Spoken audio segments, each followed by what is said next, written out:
Hi, this is Mike from Mike's Unboxing Reviews and How2, and on today's video we're going to take a look at the Asrock B450M Steel Legend BIOS. This is on BIOS revision 4.30. Currently today's date is the 20th of the 9th, 2022, and as it stands this is the latest non-beta version of the BIOS. So we're going to start off going through the tabs at the top. So we've got Main, OC Tweaker, Advanced, Tool, Hardware Monitor, Security, Boot and Exit. So we'll follow through in that order.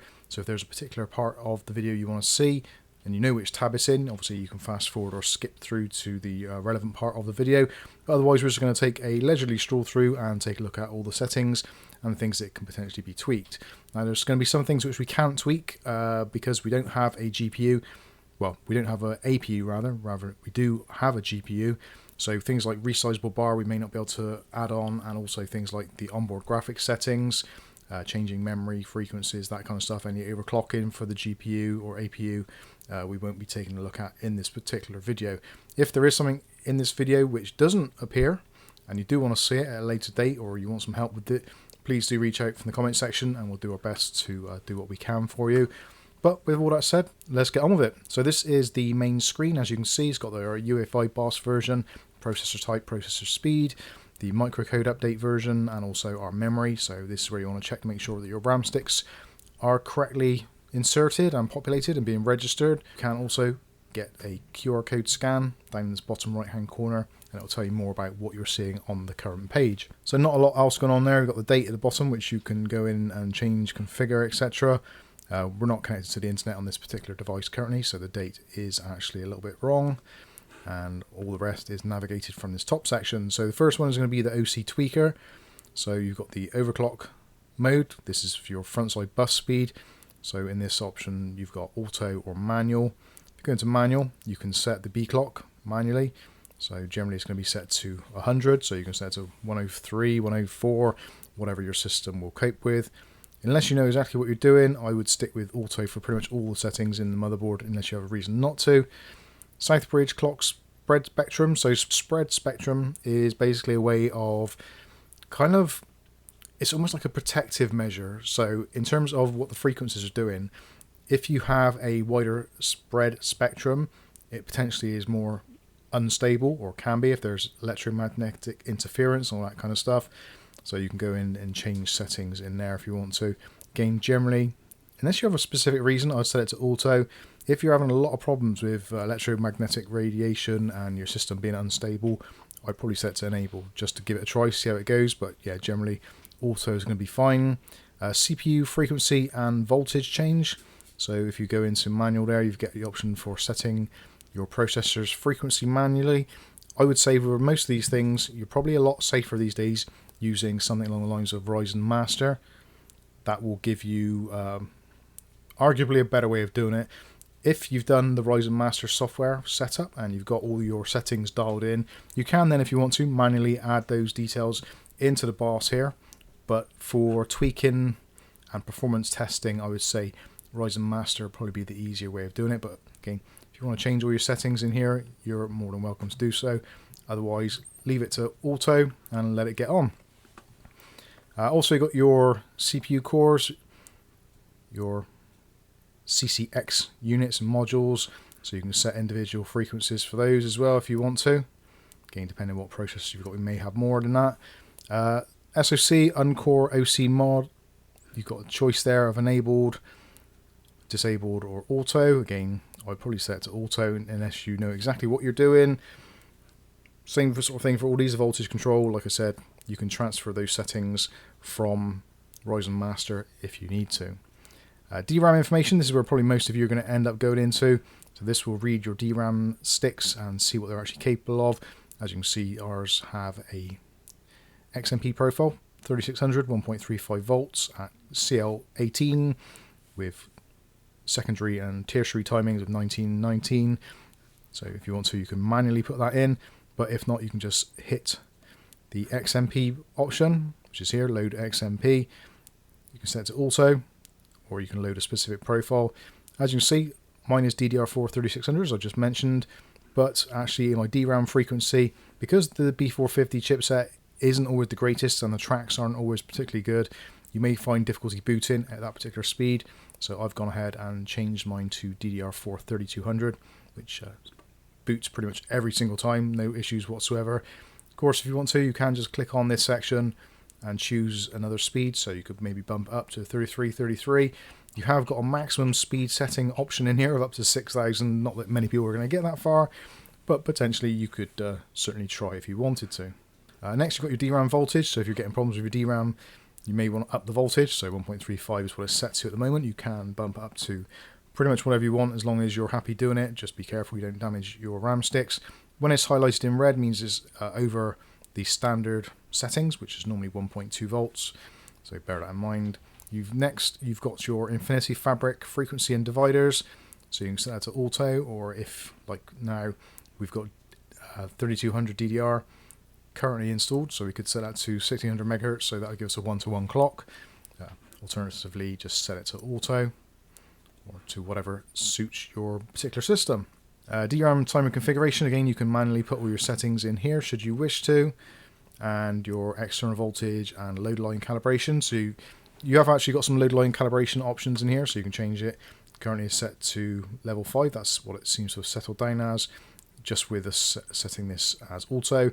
If you want to undervolt or overclock, you can also do your offset modes. So if you want to offset your voltage, currently it's set to auto. So we could type in a manual thing there, so 1.15 volts. So you could do that if you wanted to, or again, put whatever you want in there. If you get the wrong thing in there, just hit 0 and enter, and it'll go back to auto. Load line calibrations, so you can choose your level there, whichever works best for you. I think level 5 is the kind of the weakest one. Level 1 is the most aggressive. Again, set that to auto unless you have a specific reason not to. Same for all the rest of them there, to be honest with you, really. The V-droop and all that kind of stuff. You can set those however you want to. Again, more details on the QR code on the side there. You can also set profiles, so you can load and save profiles into here should you want. Next, we can go into advanced. So we've got CPU configuration first of all, tells you about your processor. You've got PSS support, PPC adjustment, so that's your power states. You've also got NX mode, so for non-execute. You've also got SMV, so that is for virtual machine. So if you want to have your virtual machine mode activated, then you can turn it on or off. I'm going to leave it disabled because we don't use a virtual machine on this particular setup. And SMT is your simultaneous multi-threading, which is basically your hyper-threading. So if you've got a 6-core processor, you've got 12 threads generally from most systems, or 12 cores would have 24 threads. If you just turn this off, turn off SMT, you'll only have cores, you won't have all the additional threads. So I would leave that to auto unless you have a reason not to. AMD FTPM, so that's your firmware TPM, so that's built in. So you can choose for that whether you have the CPU processor FTPM, or you can route to the LPC, or this is the kind of like the onboard one, so you can plug in a TPM header into the motherboard, or you can just disable TPM entirely should you wish to. If you're using Windows 10 with BitLocker, or if you're installing Windows 11, then you probably want to set that to AMD FTPM switch and have it set as it is currently. Next up is going to be our PCI configurations. So you've got the SRIOV, so that is for kind of virtualization of your system I/O. So you can choose to have that enabled or disabled. Again, we've disabled the virtual machine part of the processor, so we don't have that. And above there you can see we've got above 4G decoding and resizable bar support. Because this system doesn't support resizable bar with the current graphics card installed, then those are obviously grayed out. Onboard devices, so this is where you set up things like your power status as well for your LEDs. So if it's in sleep mode, it'll turn on the LEDs. You can have the LEDs on or off. So most people like that to be off, so I'm going to set that to off. HD audio, so you've got to choose for your onboard audio, enabled, disabled, or auto. Set to enabled. Front panel, you can choose either HD or AC97. Pretty much no front panel audio these days is AC97 unless you're putting this into a really, really old case. So leave that set as HD. And you've got restore on AC power loss. Leave that to power off. Unless it's a server of some sort and you want it to automatically power on if there is any power loss. Next up, storage configuration. So you've got SATA ports, you can enable or disable them. You can disable all of them if you wanted to. And also you've got the option of AHCI, which is the Advanced Host Controller Interface, or you can choose RAID. So if you want to set up a RAID system, you can do from there. Currently we've got no drives attached whatsoever, so it's not showing any currently. And as it shows you there, SATA port 3/M.2-2, that is because the SATA port 3 and the PCI Express M.2 slot share the same kind of interrupts in the system. So if you have a M.2 drive in the secondary lower slot, then SATA 3 port will not work, and vice versa. Next up, we've got our ACPI configuration. So this is all your suspender RAM and all that kind of stuff. I'm going to disable that because suspender RAM is a pain in the backside at times. Deep sleep, you've got choice of enabled or disabled. Same for PS2 keyboard support to wake up if you want them to wake up. USB keyboard and mouse power on, so you can choose whether or not your USB keyboard and mouse can actually power on the system, or whether or not you'd have to physically press the power button. And you've got PCI Express devices power on, so if you want to enable things like Wake on LAN, if you've got an external Wi-Fi card, that sort of thing, then you can choose to have that done. And also you've got your RTC alarm power on, so you can actually go into there, set it to enabled or by OS. If you do enabled, you can choose a time and every day, and it'll turn the PC on automatically for you at the specified time. We don't want to do that, so I'm going to cancel that. Next up, we've got our Super I/O configuration. So this is your serial port. I'm going to go ahead and disable them because we never use them. Obviously, if you do use one, you can choose your IRQs there, choice of 2. PS2 Y cable, so you can, if you use an old PS2 style keyboard and a PS2 style mouse, you can actually use a Y adapter cable to plug both of them into the same port. Trusted computing, so this is all going to be part of the TPM, and if you're using Windows 11, you're probably going to want to have a little look in here. So it says that TPM 2.0 device has been found, which is the firmware on the processor. As you can see here, firmware version 3.77. You can choose to have it enabled or disabled. If you disable it, basically all that goes. If you enable it, then you've got your banks, which you can enable or disable for the various levels of encryption and security. Basically, all this stuff here is related to the TPM. So unless you actually know what you're doing with it, I would leave this well alone. If you do corrupt your TPM, you may find if you've got your system set to use encryption, you may not get it to boot, which is never a good thing. AMD PBS, so this is the AMD firmware version for the system and all that kind of stuff. You've also got, well, above there you've got primary video adapter, but because we don't have onboard graphics, that is kind of grayed out because it's got no choice but to boot from the first graphics card. You can change your PCI Express lanes, so you can set it so the top one is 16, or you've got 8+8, so if you're using SLI of some sort, or 8+4+4, or 4x4x4, whichever you want to choose to do. If you've got a regular graphics card, then times 16 is going to be the best one to do. Next up, we've got our PM-L1SS. I'll be honest with you, I've got no idea what that is whatsoever. I'm going to look that up and I'll come back to that one. Unused GPB clocked off. You've got NVMe RAID mode, so if you're going to use your NVMe drives in RAID mode, you can enable that, although that's a pretty messy business, so I probably wouldn't do that. Your PCI Express Gen 16 slot. So this is going to be really important, actually. If you're using this slightly older board with slightly newer graphics cards, such as any of the Gen 4 graphics cards, so 5700 XT upwards, and some of the newer NVIDIA cards, like 3000 series, then you may need to actually change this manually. So if you're not sure, set it to Gen 3.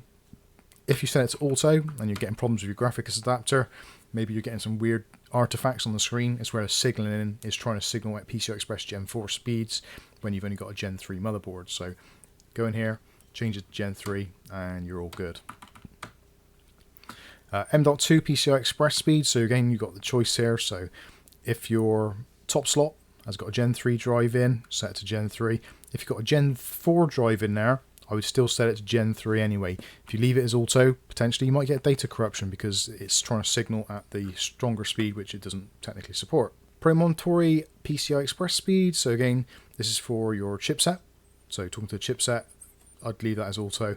No real benefits of setting it to Gen 1. It is a Gen 2 link between the processor and the B450 chipset, so I would leave that as auto. It makes no difference at all. In fact, it'll make it slower if you set it to Gen 1. AMD overclocking, you have to agree to the terms and conditions and click OK. Then you've got your manual CPU overclocking, so you've got core controls, all that kind of stuff, and CCDs you can enable or disable. Eco mode you can disable, which I would do because otherwise it's going to try and reduce performance rather than enhance it. PBO, or Precision Boost Overdrive, you can go into there. So I would set this to enabled if you want to. if you want to get the best out of it. If you want to save energy and reduce temperatures, I would leave it either auto or disabled. Auto is rather kind of muted, doesn't really boost as hard as it can do. If you go into advanced, you can then choose your specific limits, the scalar, the override limits, and the thermal limits. So you could set the manual limit to a particular limit, whatever you want to do. So platform thermal throttle limit, you could set to maybe 80 degrees and see how that goes for you. To be honest with you, leave it to auto. Most of this stuff is much better to be done in Ryzen Master. So anyway, that's position boost overdrive. I'm going to set that to auto, I think, for now. So then you've got the LN2 mode, so that's for overclocking, just increases some of the motherboard's kind of frequencies and stuff, just to take advantage of what happens when it's under extremely low temperatures on the motherboard. To there, and then got AMD CBS, so same sort of stuff here, CPU options, so performance boost for your cores, you can have auto or disabled. Again, most of this is probably best set to auto unless you know exactly what you're doing. Global C state control, you can choose enabled, and then you can choose disabled, or you can choose auto, and to be honest with you, I very rarely see any difference, so I'd leave it set to auto. Power supply idle control, then you can choose low current idle, typical current idle, or auto. Again, if you're not sure what you're doing, leave it set to auto. Sometimes low current idle might be better for some motherboards if the kind of RGB lighting and stuff is staying on, because it's still receiving the extra power. You might need to play around with that to see what works for you, but auto is probably going to be best. DF common options, so yeah, more stuff in there, so you can choose memory addressing settings, interleaving, basically memory timing stuff. Common options for memory mapping, you can go and do all that stuff, that's way above my pay grade. And you got Northbridge common options, so you got your IO MMMU, which you can enable or disable. We're not using any form of virtualization, so we don't really need that at all. If you have got virtualization enabled, then you might want to set that to auto. Yeah, we can leave it as disabled. PCIe RA support, got options for disable, enable, or auto, and that is basically alternative routing. Unless you know if you need it, then I would leave it set to disable. HD audio enable, so this is for turning on or off the onboard audio. In the previous menus, we could see how to change it from AC97 to HD audio, but this is actually how to either enable it, disable it, or set it to auto. So if the system doesn't detect a separate sound card, then auto will enable it. If you force it to enable, it will enable itself even if a separate graphics card is found. And obviously if you set it to disabled, it will completely disable it. So I'm going to leave it to enable because we are using the onboard audio. SMU voltage controls and stuff there. You can go in and change all those things should you wish to. Enable AER caps, so you can choose that again. I'm going to set that to automatic. And your SRIS. No idea what that is actually. I'll leave it as auto. Active page on entry, so you can choose which screen is the first screen that you see. So if you want to go into the BIOS and every single time you go in you want to go into OC Tweaker by default, then you can choose that. Okay, entirely up to you. I'm going to leave it as main and full HD UEFI BIOS. If you've got a BIOS or a screen which is not displaying 1080p BIOS UEFI, then you can choose to have that disabled. So then it will just try and do a lower resolution, which might be better for some older monitors if they don't support 1080p or just don't support that kind of resolution. I'm going to set it to auto. Next up is going to be tools. So we've got RGB LED. Go into there, you can choose the rainbow settings. So this is the kind of default setup. So from the BIOS and also in Windows, if you don't install their software, you can use this to basically set a default setup. So you've got rainbow, statics, all the kind of usual stuff that you'd have in their main Windows application, which we'll do a separate video on actually. So you can go ahead and choose what you want, or just if you want to turn off the RGB altogether, choose off, and that will disable it altogether. But we're going to leave it as rainbow. Speed, so you can change up the speed of the actual rainbow, and you can apply the RGB settings there. Easy RAID installer, so this will help you to create a USB device to make a RAID installation disk. SSD secure erase is pretty much what it says, so it can securely erase an SSD, and the same thing for an NVMe drive, so you can sanitize a drive should you want to. We've also got the option for instant flash, so if you want to flash the BIOS, you can go into that, and it will give you a warning if you've got TPM enabled that you better have your backup key set, or you could be in big trouble. So yeah, make sure you do that beforehand if you haven't. You can always just disable FTPM or reset the key, but if you've got encryption set in Windows, you won't be able to get access to your data anymore, so we won't go into there quite now. Next one up is going to be hardware monitor. So you've got your CPU temperatures at the top there, which 42.5 degrees, actually not bad. It's in a approximately 26 degree room currently, and that is with the stock cooler on a Ryzen 9 3900X. Not bad. Fan speeds are shown there from the default cooler. Again, chassis fan 1, 2 and 3 will be shown there if there's a thing connected. CPU fan 2 also doubles up as a IAO, or AIO rather.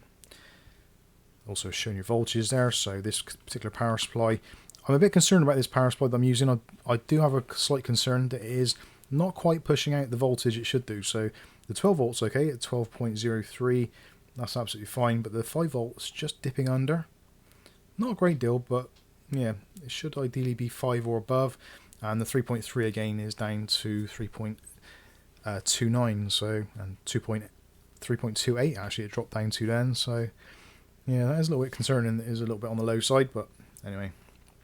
A CPU fan setting, so you've got option for customize, so you can set your high and low speeds for your processor or cooler. Silent mode actually works really well. Standard mode, performance mode, or if you're a lunatic you can choose full speed, and you can probably hear that. So let's choose silent mode for now.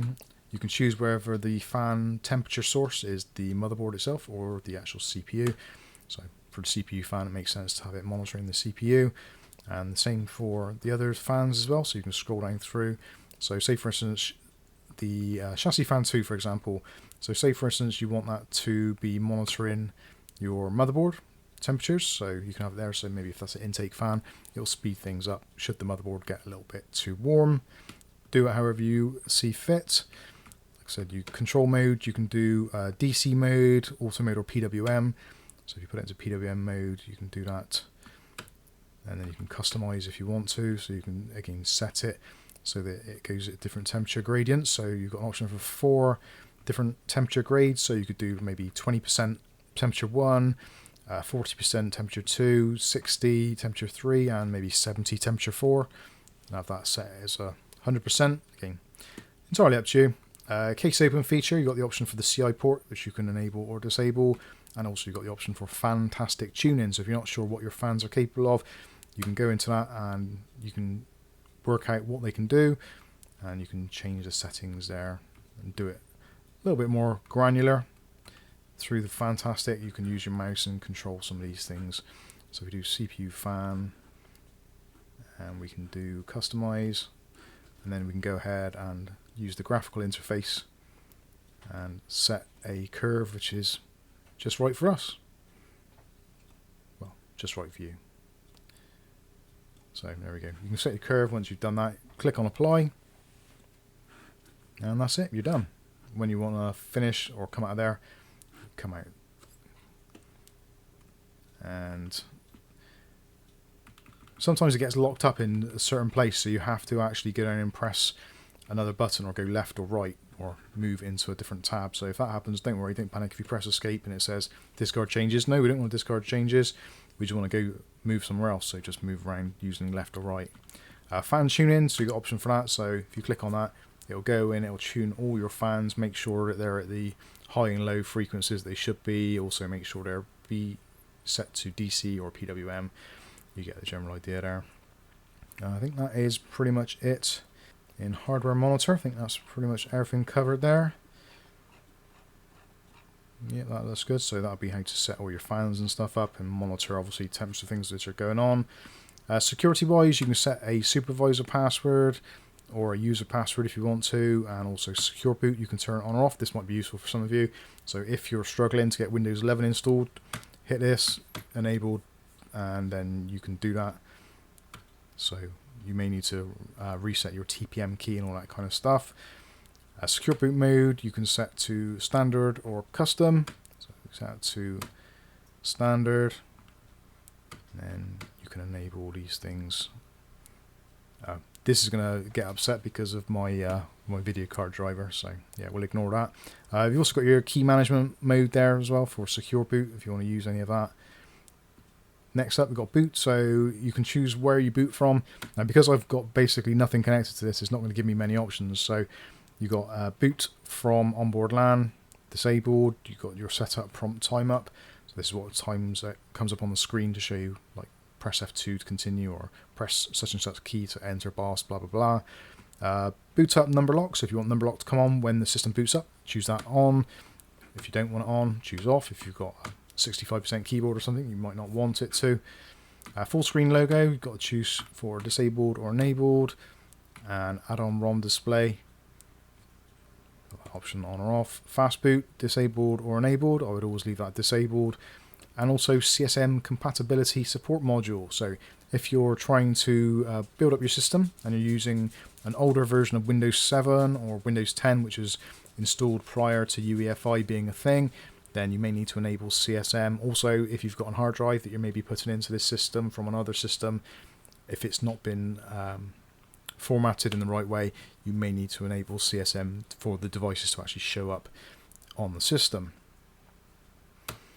You've got the choice there for enabled or disabled, and also got your PXE OP-ROM and storage OP-ROM. I'm actually going to disable that because I don't use any older drives on this particular system, and I'm unlikely to be honest with you. And that is pretty much it. So yeah, I can't show the boot option priorities because there's not enough drives in here to actually show you it, but you can choose your boot priority options there. Last page is going to be exits, that's save changes and exits. So if you're happy, you can do that. If you think you've changed something and you're wishing you hadn't, you can discard changes and just it'll come out of it. You can choose to discard changes and not exit, and you can use this to load your UEFI BIOS defaults. So if you've got some settings which are really weird and just having all sorts of issues, you can load your BIOS defaults here. And the last one there, launch EFI shell from file system device. And then you've got your boot override. So again, if you have drives connected, maybe you've got an USB stick and you want to boot from that the next time and you're struggling to get Windows to actually boot from it, you can choose a manual boot override and select the disk of your choice. So I think that's pretty much it. If there's anything you feel I've missed or you wish to add, please feel free in the comments section below. But for now, I'll be Mike. This is Mike's Unboxing Reviews and How To, and hopefully we'll catch you in the next video. Thanks for watching.